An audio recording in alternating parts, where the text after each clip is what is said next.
Italy की सत्तारूढ़ party ने 1 लाख $1 तक के जुर्माने की धमकी के तहत सरकारों और निगमों को आधिकारिक संचार में अंग्रेजी का उपयोग करने से प्रतिबंधित करने के लिए एक कानून पेश किया है।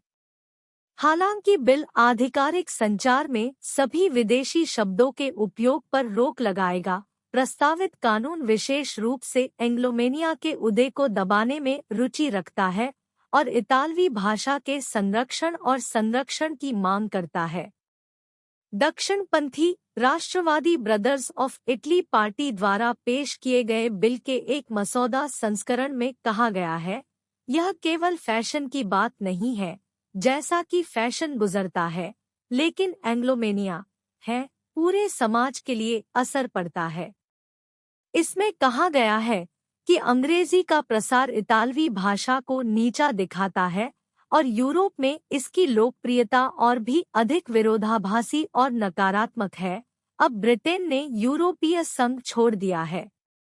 बिल अंग्रेजी और यहाँ तक कि अंग्रेजी शब्दों के सभी उपयोगों को देखेगा, जो स्वाभाविक रूप से सरकारी संचार, निजी कंपनियों द्वारा अपने सामान और सेवाओं को बढ़ावा देने और यहाँ तक कि विश्वविद्यालय की कक्षाओं से प्रतिबंधित इतालवी शब्दावली में अपना रास्ता बना चुके हैं, जब तक कि पाठ्यक्रम विशेष रूप से एक विदेशी भाषा नहीं पढ़ा रहा हो।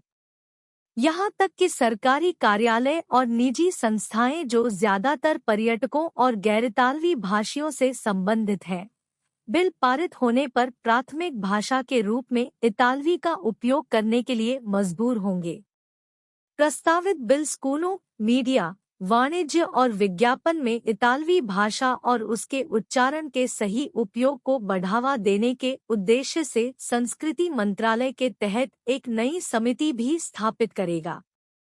CNN, जिसने कानून का एक मसौदा संस्करण देखा, ने अनुमान लगाया कि इसके अलावा ब्रूस्केट्टा को ब्रुशेट्टा के रूप में गलत उच्चारण करना एक दंडनीय अपराध हो सकता है।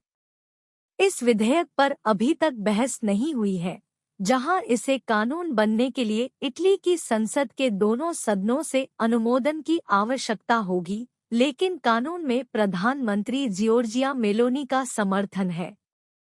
यदि मसौदा कानून बन जाता है तो सरकार को जल्दी से अपना घर ठीक करना पड़ सकता है।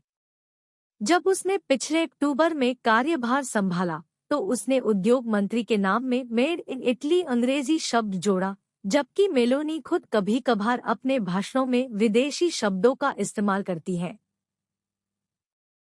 अक्टूबर में प्रधानमंत्री के रूप में संसद के अपने उद्घाटन भाषण में मेलोनी ने खुद को दलित बताया।